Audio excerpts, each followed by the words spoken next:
خۆشەویستان جارێکتر سڵاوتان لەبێ لەگەڵتان بەردەوامی دیارە لەم تەورەدا وەکو لە سەرتاشەوە باسمان لێەوە کرد قسە دەکەین لەسەر ئەو شارانەی کە مێژوویەکی دێرینیان هەیە لە شار و شارچووکانی کوردستان بێگومان گەڕێکی یاخود باز لەو گەڕەکان دەکەین کە مێژوویەکی دێرینیانە گەڕێکی جوولەکان یەکێکە لەو گەڕەکانەی کە مێژوویەکی دێرینی هەیە و لەم گەڕەکەدا کۆمەڵێک ئەڵین پاش ماوەی کۆن بوونیان هەیە و لە هەمان کاتیشدا باز لە مێژووی دروستبوونی ئەم گەڕەکە دەکەین باز لە شارستانەکانی پێشووی ئەم گەڕەکە دەکەین کە ڕاستەوخۆ میوانێکمان دەبێت لە شاری هەولێرەوە ئەویش بەڕێز حەسەن پیر یادیەکە شارەزای بواری مێژووە لە شاری کەرکووکۆ لەگەڵمان دەبێت کاک حەسەن سڵاوت لێبێ سپاس بۆ ئەم دەرفەتە چی لەسەر بڵین مێژووی جوولەکان بەگشتی لە کەرکووک دەزانن و بەگشتیش لە یاخود بە تایبەتیش لە گەڕێکی جوولەکان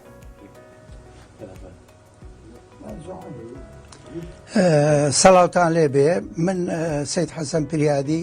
لە کەرکووکەوە سەڵاو کەرکووک بۆ ئێوە بۆ بینەران زۆر سپاس کەرکووکی باو گوڕگوڕ کەرکووکی خۆشەویست بۆ ئێوە بەیانیتان باش طبعا پێشەوەی یعنی قسە بکەین لەسەر جوولەکە ئەوە کورتەباسێکی مێژوو بکەین مامۆستا مێژوو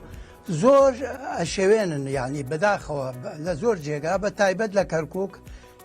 مێژویان زۆر شێواندووە بێنە سەر بابەتەکەمان طبعا لە کەرکووک جوولەکە هەبوو زۆر من موالی پەنجاویەکەم نەگەیشتم تقریبەن ماڵێ لە گەڕێکی شاترلوۆیەک کوڕەکە ئەوش موسڵمان بوو نەڕۆیشت بوون گەیشت ماوانە بەڵام وجودی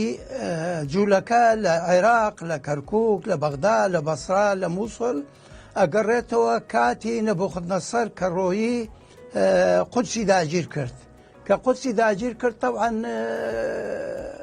قودسی وێران کرد ئەوە هەتا لە قورئانیش ئەفەرمەیە کە حەزرەت عوزەیر پێغەمبەرێکی جوولەکانە أو كالذي مر على قرية وهي خاوية على عروشها قال أنى يحيي هذه الله بعد موتها فأماته الله 100 عام ثم بعثه يعني دواي ودرچو بدر عزير كجيشك هاد الخاني كهاته سري كرت دي كرخا بول قرية كهموي جولك بون خويان بون لبروا على قرية وكولين القرية الرياضية القرية الأولمبية يعني أقل شوازي بیرروبۆچوون یانۆتان لە قەومیەت پێڵێ قەریە جاکە هاوردیانی لە قەڵای کەرکووک ئیساکە دانیال پێغەمبەر هەیە ئەو سێچوار پێغەمبەری جوولەکە هەیە لەوانە جا ئەمانە لەوانە دانیشتن ئەمە گەڕێکی پریادی هین پریادەکانە من کتابێکم نووسیوە لەسەر سادە پریادیە ئەگەر ببینێ لە هینەکە لە تەلڤیزیۆنەکە سادە پریادیە نەسەب و ماضی و حاضرهم گەڕێکی پریادی ئەو گەڕەکانەوە گەڕێکی پریادیە بەڵام خوارووی گەڕێکی پریادەکان طبعا 1970 و بەجۆرەی ئەو مێژووە کە دەوحەت زەورافی ئەخبار الوزەرا باسی کردووە جێشی عەلیخان کە جێشێکی کەریمخانی زەندە سپایەکی ناردووە بۆ کوردستان کە کوردستان بگرێ ئەڵێ هات گەیشتە دێی شۆرجەی شێخ عەبدوڕەحمان هات پریادی کرد بەڵام نەیتوانی کەرکووک بگرێ ئیدەن بۆمان دەرەچێ کە پریادی گوندێ بوو لە چەمچەماڵەوە هاتن گوندێکیان کرد دەرەوەی شاری کەرکووک گوندێ بوو ئیجا دوای ئەوە ئەمە 1955 تاریخەکەی بەڵام قوتابخانەی جوولەکە کە ماوە ئێستاکە ئێستا قوتابخانەیە پێش قوتابخانەکە مەرکەز بوو مەرکەز شورتە بوو حکومەتی ڕابردوو ڕژێمی ڕابردوو کردوبێ مەرکەز شورتە چی تیا بۆ مەرکەز شورتە سژنی ژنانی کورد ئافرەتانی کورد خوشک و دایک و کچانمان سجن بواە ئەلەوێ سجیانە کرد ئەو بینایە تاریخی 1815 یعنی گوندی پریادی 1955 بەڵام ئەو قوتابخانەیە کاکەوێتە لای خواروی گەڕێکی پیرادی 1815 یعنی 65 ساڵ دوای ئەوە ئەمە دەلالەتی چیمانەدا وەک لە بەرنامەیە تروتم کە ئەم گوندە کرا لە ناو شاری کەرکووک جوولەکان تیجارەتیان نەکرد بازرگانیان نەکرد بازرگانی ئەو کاتە لەسەر حیوانات بوو شتومتیانە فرۆشت بەڵام نەوعەتەعەدایە هەبوو لێیان ئیتر هێواش هێواش هاتنە خۆیان داڵدەیاندایە ئەو گوندە داڵدەیاندایە سەیدەکان ئەوان لە خواروی گوندەکە بوون پێشی بەلای خۆرئاوای گوندەکەەوە 15 ماڵی عرب هاتن لە عوسمانی پێیانەوت عربلەر مەحەلاسە لەم لاشەوە چینیچیەکان یعنی لە ئەترافی گوندی پریادی کە دوایی ساکە بۆتە گەڕێکی پریادی گەڕێکێکی کۆنە خۆزگاوە ڕسمەکان دەرچێەوە گەڕێکی پریادیە کۆڵانەکانی تەسکە باسم کردووە جارێتر بەڵام لەولاوە مزگەوتی مەلاعابد هەیە دوای مەلاعابد جادەیە ڕاتە سەر دووسایدەکەی شۆرجە ئەوە بەولاوە ئەوە گەڕێکی جوولەکانە قوتابخانەکە ماوە تا ئیساکە ئیسە بۆتە قوتابخانە دوای پرۆسی ئازادی بۆتە قوتابخانە بەڵێ بەڵێ زۆر باشە کاک حەسەن ینی مێژووی ئەم دروستبوونی ئەم شارە دەگەڕێتەوە بۆچی و باز لەو مێژووی دروستبوونی بکەین کە یاریگەڕێکی جوولەکان بەرمونونەکە لە کەرکووک بوونی هەیە لە سلێمانیش بە هەماشەوە بوونی هەیە مێژووی دروستبوونی و چێ دەستی هەبوو لە دروستکردنی ئەم گەڕەکەدا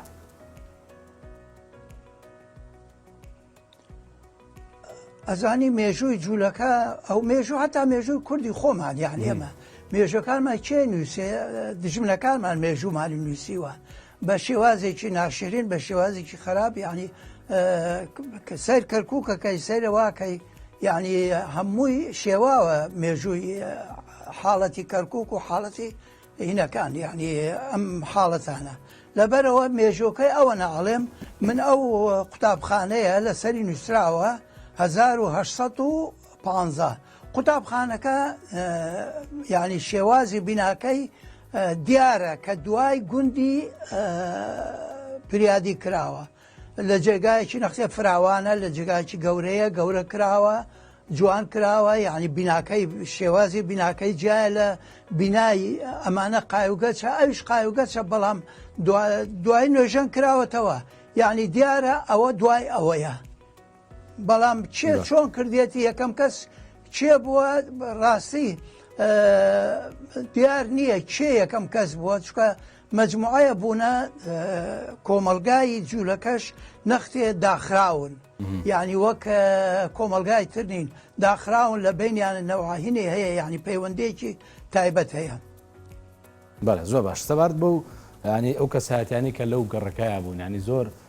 گەڕک هەن کە کەسایەتی دیاری تێدا دروست دەبێ ینی چ کەسایەتێکی دیارمان هەیە کە لەو گەڕەکەیە بوونی هەبوو بێ و کاریگەری هەبوو بێ لەسەر گەڕەکەکە لەو سەردەمەدا یەکێ لەوانە مەلاعابدە مەلاعابد مردووە خوا عافیکە مەلاعابد بەچکە جوولەکەی بوو هەتیو بوو دایک و باوکی مرد کە دایک و باوکی مرد ماڵێکی مسلمان بەخێویان کرد کە بەخێویان کرد طبعاً وەک مسلمان بەخێو کرا بوو بە مسلمان دوایی لای شێخ ساڵح گەورە بووە ماڵی مەلا ساڵح پێڵێن کە گەورە بووە لەوانە معلوماتی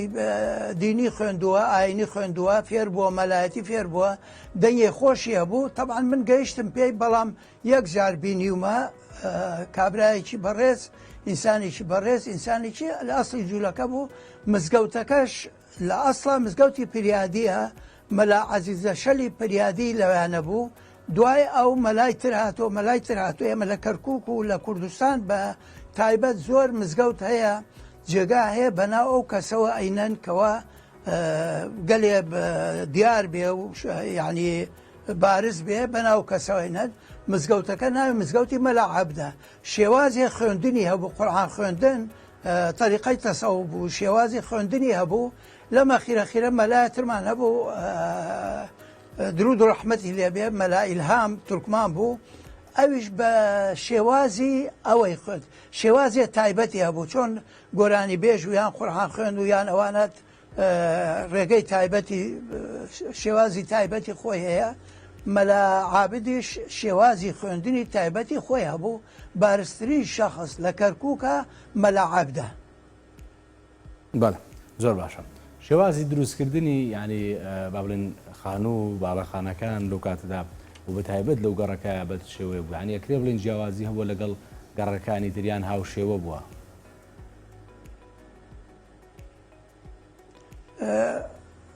مامۆستاجان گەڕەکان جاران بە تایبەت ئەم گەڕک کۆنە بە تایبەت پریادی جارێتتر شوتومە من لەسەر پریادی لە KNN بەرنامەم کردووە سعاتێ گەڕان بەهینە پێش فترێکش هەر لای ئێوە ینی دەرچوین لای تاقەکە دەرچوین تاق هەبوو شێوازی گەڕەکانی جاران کۆڵانەکان تەس بوو هەتا قەڵای کەرکووک کە ئێستا بەداخۆ ڕژێمی ڕابردوو ڕوخانی بەهین کرابوو تەبان بە قوڕ بوو یەکەم جار گوندەکان هەر بە قوڕەکران هەتا ناو شاریش قوڕ و دیرەک و ئاوها بەڵام لە سیەکان گەڕێکی پریادی نوێژەن کرایەوە نوێژەن کرایەوە لە ڕێی سێ حەکیم پریادی ئەوە مەلاجەمی ڕۆژبیانی لەم کتابەش من نامێت درێژەی بدەم ئەو کتابەکان دیارە کەرکووک دانیشتوانی مێژووی کۆنی دانیشتوانی دەسەڵاتەکانی مەلاجەمی ڕۆژبیانی جوان قسەی کردووە لەسەر ئەو گەڕەکە کە سێ حەکیم پریادی ئەو خانوانەی دروست کردووە زۆری بیناکان بە قایە و گەچ یعنی دووەم جار کە دروست کراوە کۆی بینی لە ڕسمەکە دیارە لە تەلڤیزیۆنەکە دیارە قایە و گەچە بەڵام لە ژوورەوە هینی هەیە پەنجەرەکانی مەرمەڕە بەعزە شتی تایە ئەنتیکەیە ئیساکە کۆڵانەکانی تەسکە بوونی تەسکی کۆڵانەکان چییە ئەو کاتێک کە کردیان یعنی شەوان دز هەبوو جەردە هەبوو ئەوە هەبوو لەبەرەوە کۆڵانەکانیان تەست کردووە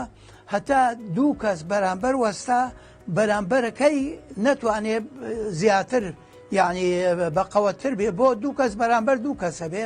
لەم بەرەوە دژمنەکە ناتوانێت سێ کەس بوەستێت چکە لەوە زیاتر کۆڵانەکان هین نییە قەڵاش هەروە بوو زۆر گەڕەکان وا بوو لە بینی ماڵەکان زۆری دەرگا هەبوو هەتا لە شاتڕلی لە گەڕک کۆنەکان لە بینی دوو ماڵ بە تایبەت ماڵەکان خزم بوون یعنی برا و برا ئامۆزا خاڵۆزا لە تەکێک خانوویانە کرد پەیوەندی کۆمەڵایەتی بە قەوەتر بوو ئەوەیانە کرد جارەکەی تر پرسی من متاکد نەبووم کە وتم نییە ئاردە بینی گەڕەکی پریادی و قەڵا وتیان پانێڵی هەیە یعنی نەفەقی هەیە نا نەفەق نییە شتێ نییە ئەو جادەی کە ئێستا نەزانم جەنابەت کە لای پردەکەی سەرخاسەوە دەی بۆ سلێمانی ڕێی سلێمانی ئەم ڕێیە نەبوو جاران ئەم ڕێیە دار و دارستان بوو باخ بوو شتیوا بوو یعنی پانێڵ و شتیوان نەبووە لە بینی هەتا ئێستاڵێن پانێڵ هەیە لە بینی گەڕەکە و لە بینی خانۆکان و نا دەرگا هەبوو لە بین خانە و خانوو دەرگا هەبوو هەتا لە گەڕک کۆنەکان تریش ئەوە هەبوو جگەلەوە مەسەن کۆڵانەکە تەسکە بینایەنە کرد ژوورێ دیوارێکی لەسەر ئەم لابوو دیوارێکی لەسەر ئەو لابوو ئەبوو بە تاق لە شاتڕلیش هەبوو لێرەش هەبوو جارەکەی تر لە بن ئەوە ئێمە ڕسمان کرد و قسەمان کرد. بە زۆر باش سەبارەت بەو پیشانی ینی لەو کاتەتا هەبووە و زۆر دیار بووە لە شارەکەدا و خەڵکی شارەکە پێویستیان پێی وانی ئەو پیشە دیارانە چی بووە کە لەو گەڕەکەدا بوونی هەبوو و گەرتاوە کوێستە بوونیان مابێ. مامەساجان جوولەکان پیشەیان بازرگانی بووە مەسە من لە باوکۆم لە دایکم ئەم بیست لەوانەی پێش من ئەم بیست کە جوولەکان بازرگانیانە کرد بازرگانی چی بوو چای و شەکر و شتیوە ئەگەر دوکان بواە بەڵام زۆری پەرژین بۆیە بە کەر و بار هینیانە کرد سابوونیانە فرۆش سابوون ڕقی بازرگانیانە کرد مەسەرەن کو لە باوکم بیستم ئەیوت جاران چای ناو سەنق بوو نازەم ئێوە نەتان بینوە سەنقۆکی گەورە چای تیا بوو ئەو سەنق بچووک هەبوو گونیەی خەتسووری شەکر هەبوو ئەوان شەکر و چایەکەیان ئەو شتانەی ئەیان فرۆشت لە موسڵمانەکان کەمتر ئەیان فرۆشت، یعنی نرخەکەی کەمتر. ئەو کاتە یەکەم ڕوپیا هەبوو کە ئینگلیز هات، دوای ڕوپیا پارەی مەلەکی دەرچوو، عانە و فلس و ئەو شتانە دەرچوو. عانە 4 فلس بوو، 2 فلسی هەبوو و فلسی هەبوو. ئەمانە من بینیومە گەیشتی نێمە، لەوانە کەمتر ئەیفرۆشت، زووتر ئەیفرۆشت. قانجازی لە چییە کرد؟ یعنی عقلەتێکی تجاری ئەنتیکەیان نەبوو. قانجازی لە گونیەکە و لە تەختەکە کرد، ئەو تەخت سەنوقی چایەکە، سەنوقی چایەکەش ئەیان برد، ئەیان کرد بە چی؟ نەجارەکان، نەجاری ینی بەسیط بوو، شتێکی سووک و ئاسان. ئەیان کردە سەنوقی ماڵ، بمزانێ وڵا ڕسم میشەیە، یعنی هین قەدیمی سەنوقی ماڵە. یەکێ مەسەن هاوسەرگیریە کرد، سەنوقێ بوو بچکۆڵانە، تقریبەن مەترێ پان، مەترێ کەمتر پان، 70 سانتیم تقریبەن بەرزە بێ، 2 دەرگای لەم لەولاوە هەیە، ئاوێنەی تایە ڕسم و ئیتر بۆیە ڕسمیانە کرد و هینیانە کرد. بانشی جلوملیان دانا لەسەری کشتوبتیان دانا. ئیتر ئەمە پیشەی هینەکان بوو، یعنی جوولەکان بوو، پیشەی عالم بوو کەەوە دوکانێکی دانا، شتێکی فرۆشت. پیشەی تر هەبوو مەسەن لە کەرکووک سەوزی فرۆش، یعنی باخەوان، باخێکی کرد، باخێکی هەبوو ناو کەرکووک، هەمووی باخ و باخات بوو، هەمووی سەوزی بوو، باخەوان بوو، سەوزە و مەوزەیە فرۆش، زڵقێ فرۆشت. ئەو کشتتوکاڵی ئەو کاتە هەبوو. شتێتر هەبوو مەسەلەن بەقاڵی. جا باسیە بکەم، من چکە من خەڵکی شاترلوم، لە شاترلو 3 قادر ناو هەبوو. یەکێکی قادرە باغەوانیان پێوە بەناو، یعنی وەکو قادرە فەتحەیەکیان بۆ دانا، بزوێنەیەکیان بۆ دانا، قادرە باغوان و قادرە بەقاڵ و باپیرەی منش لە دێی سەربیر لای شوانەوە ناو ساڵەیەوە هاتبوو. ئەمیش هەر قادر بوو، بەڵام ئەم اختصاسی چی بوو؟ اختصاسی زەیتون بوو، یعنی زەیتونەکان، بەرهەمی زەیتونەکان. جادەی ئەڵماس، ئەگەر نازان دێتە بەرچاوتان یاننا، جادەی ئەڵماس لە لای ماڵ محافزەوە، لای منتوجاتەوە، هەتا قاعدە جەویەی کە مەتارە، هەتا ئەوانە ئەمانە دارزەیتون بوون، خۆم بی هەتا هەفتاکان مابوو. باپیرەم جا ناوی بنەن چی؟ ئەو قادرە بەقاڵە، ئەوم قادرە باخەوانە، ناوی بنەن چی؟ بەمیان ئەوت بە تورکمانی پیان ئەوتووە چورت قادر. ئیستاش ماوەتەوە چورت قادر مایەوە. اینجا باپیرەم چورت قادر وەکو بڵێن لەگەڵ کێ شەریک بوو؟ لەگەڵ میناس گاور. میناس گاور قەڵا بوو. یا بزانم شارە جوولەکە و گاور و مەسیحی و ئەرمەنی دوایی هاتن، دوای شەڕی ئەرمەن و ئازەریەکان هاتن. بەڵام ئەم شارە پێکەوە ژیانێکی جوانی پێوە بوو. ئێمە لە شاتولی مەسیحیمان لەگەڵا بوو، ئاسووریمان لەگەڵا بوو، ئەرمەنیمان لەگەڵا بوو، تورکمان و کورد و ئەمانە خەڵکی ڕەسەنی ئەم شارە پێکەوە ئەژیان. ئەمما ئێستاکە زۆر بەداخەوە شاڵاوێکی گەورە هەیە بۆ شێوازی کۆمەلگای کەرکووک بگۆڕێنن.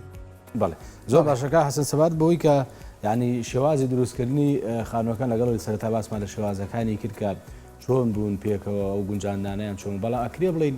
جیاوازی هەبوو لەگەڵ گەڕەکەەکانی ترایان، ئەوانیش هاوشێوی گەڕەکانی تر خانووەکانیان دروستکراوە. ئەمە مەساجان هەتا شەستەکان ئێمە بلۆکمان نەبوو، بلۆک نەبوو. تابووگش وەستاوەهبی لە بەغداوە هات کاتی ئینگلیز کە خانووی کرد بۆ شەریکە ئینگلیز، مەجموعەیە خانووی زۆری کرد لە عەرەفە، لە شاتولی، لە ئەڵماس بۆ عەمەلەکانی. وەستاوەهبی هات معمەلێ هینی کردەوە، تابووجی کردەوە. دوای ئەوە شێوازی بلۆک دەرچوو، بلۆکی چەمەندۆ ئەوەی دیارە. بەس پێش ئەوە خانوو هەتا هەفتاکان، یعنی نهایەتی شەستەکان کە خانوو دروستەکرا بە گەچ و قایەیان کرد، چیان نەکرد؟ هەتا ئەمانەی ئێستای بینی وایە دیوارەکەیە کرد، 2 دیوارێ کرد، مەسەن دیواری لە جیاتی بلۆکی دانا یەک لە بانیەک، دیوارێکی کرد، لەم لا دیوارێکی کرد، لەو لا دیوارێ. دوایی پیانەوت ئایرانیانە کرد ئایران چییە؟ هینێ شلیانە کرد گەچیان شلیانە کرد ئەیان گرتەوە ئەیان ڕشانە ناو دوو دیوارەکە و وردە بەردیان کردە ناوی پڕیانە کردەوە بەوە ئەوە قای و گەچیان پێوت بانگومەتەکان ئەو کاتە شەڵمانیش نەبوو باشە بانەکەی چیانە کردیسە سەبەکەن و سەشتی ئەنتیکاکەن هەر بە جۆرەی شێوازی شارستانی ینی پێشکەوتو شارستانی بە گومەتەیان کرد یعنی لەم لاوە بەرزیانە کرد لە ناوەڕاستەوە ئاهاتێک گومەتاو هەیە لەم لاوە بەرزە بۆ تاولە ئاهاتێک بە شێوازی قەوسەیان کرد کە بە شێوازی قەوسەیان کرد ئیتر ئەو هینە دانابەزی دوای ئەوە بانەوە عینەن ئایرانیانە کرد کە باران هین نەبێ ینی تکەنەکە دوای ئەوە قوڕ و کاوشت و ئەوانیانە کرد پەنجەرەکانیش ئەو پێتمەوە دیارە ئەوە ئەو ڕسمەی دەرچوونەکان دیارە بانی مەرمەڕی ئەو کاتە مەرمەر هەبوو بەدەست هەمووی یعنی ئەنتیکە بەدەست هەڵیانەکان بەدەست هونەرمەندی ئەنتیکا بۆ ئەو کاتە یعنی بە شێوازی ئەنتیکە شتی ئەنتیکەی تیا زۆر هونەری جوانی تایە نەخشی جوانی تایە نووسینی جوانی تایە یعنی ئەم بەم شێوازایان کرد دوای ئەوە شەڵمان دەرچوو کە شەڵمان دەرچوو اینجا شەڵمانیان دانا غورفەکان گەورەترە بوو پانترە بوو چکە هەر هینی تاقیسرای بەغدا نازانبینی تا نەتانبینیوە عینە بەم شێوازە کردیان هەر گومەتە کردیانە ئەمما زۆر بەرزە و زۆر هینە فەنێکە فەنی بینایە ئەمە بەڵێ بە قوربان زۆر باشە سەبارەت بەوەی کە ینی پەیوەندی ئەو کەسانی کە لە گەڕەکەی بوون لەگەڵ مسلمانانی شارەکەیە بە چ شێوەیە گۆتا چەند با بڵێن ژن و ژنخوازی لە نوێندا ڕووی داوە یان ئەم شتانە بوودی نەبوو یان پەیوەندیان بەگشتی چۆن بووە؟ وەڵا بەڕێز پەیوەندی وتم پێ شاری کەرکووک پەیوەندیەکی بتەوی هەبوو لە بین پێکهاتەکان با من باسێکت بۆ بکەم یعنی کە لە خۆم ڕوویدا خاڵۆم بە ڕەحمەت بێ لە شەریکەی شێکرد من جگە لە پیشەی مامەستایی من معمەلی حەلواتم هەیە ڕۆژێ دانیشتبووم خاڵۆمە بەیانیانە هاتە لام جاوانەی لە شەریکەیشیان کرد فێر نیزامێ ببوون خاننشینیش ببوون بەیانی زوو قاتەکەی لەبەرە کرد جلەکەی لەبەرە کرد بەیانی سعات حەوت وەک ڕاضە دەرەچوە دەرەوە ئیتر هات کچێ هەبوو قەیرەکەج بوو ناوی زەریفە بوو پێشەوە ئەم ناسی بە تورکمانی گاور قەڵا و کنیسە سوورەکە یان گاورەکانی ناو قەڵا بە تورکمانی هەتا جوولەکانیش بە کوردی و بە تورکمانی قسەیانە کرد لەبێن خۆیانە ئێمە نەیان بینی بوو بە جوولەکە قسە بکەن ناو خۆیانە لەگەڵ خەڵکە بە کوردی و بە تورکمانی قسەیانە کرد فاو ئافرەتە هات چاک چۆنیە کرد لەگەڵ ماو ئاها ڕۆژێ خاڵم دانیشتە بوو لە دوورەوە هات خاڵۆم هەڵسا وەک کوردەواری ئێمە ئەو ئافرەتە ئەو کچە هات شانی خاڵۆمی ماچ کرد خۆ ئافریکا مردووە ئێستاکە چکە گەورە بەو کاتە 6 ساڵە بوو هات هینی شانی خانڵۆمی ماچ کرد خاڵۆمیش سەری ماچ کرد بە تورکمانی پێی وتی ئابێ نێچە بردە یعنی چیەکە کاکە ئابی بە تورکمانی کاکە چیەکەی لێرە ئێوتی ئەمە خوشکە زامە هاتە لای من ناو دایکوی وتی تۆ کوڕ فلانی یان یان ناو دایک و میمیکمی وتە من کوڕ فلان کەسم باوشی پیام کرد دەستی کردە گریان ئەو ئەترافەشە بینن ئەمە چییە جاران بە سەلامێدای هەمووی ئەوە بۆ ئەم زەلامەی گرتووە باوشی پیا کردەوە ئەگرێ ئیتر کەوتە گریان و وتی ئێمە لەگەڵ ئێوەیە بەخێ بووین یعنی یەک ماڵ بووین یعنی یەک ماڵ بووین هەتا ینی دراوسەکان مەسەلەن جوولەکە بوو ئاشیانەدا یەکتری خواردن هەدیانەدا یەکتری یعنی شێوازێکی کۆمەڵایەتی زۆر ڕێک و پێک و جوان بەداخەوە یعنی ئیستەش لە کەرکووکی ئەسڵەکان ئاوهان لە بین خۆیانە بەڵام شێوازێکی نامۆ هەیە لە کەرکوو بەداخەوە زۆر سپاس بۆ حەسەن پیریادی وەکو شارەزای بواری مێژووکە ڕاستەوە خۆ لە شاری کەرکووکۆ لەگەڵمەوەی بۆ قسەکردن لەسەر مێژووی دروستبوونی لە شاری کەرکووکەوە ئانا لە هەولێرەوە بەڵێ لە شاری کەرکووکەوە من وام ببوورە کەرکووکی باو گورگۆن دەمڕاهاتوو بۆی کە بەو شێوتم بەڵام ئێمە زۆر سوپاس دەکەین کە ڕاستەخۆ لە شاری کەرکووکەوە لەگەڵمان بووی لە کەرکووکەوە لەگەڵمان بووی زۆر سوپاس بۆ بەڕێستان کاتێکی خۆش بۆ جەناب سوپاس بۆم دەرفەتە سپاسانەکەم دەستان خۆش بێ سەرکەوتوو بن زۆر سوپاس بەلە خۆشەویستان لەگەڵتان بەردەوامی لە ئەبەرنامی بەیانی باش کوردستانەوە لە دوای وچانێک بەردەوام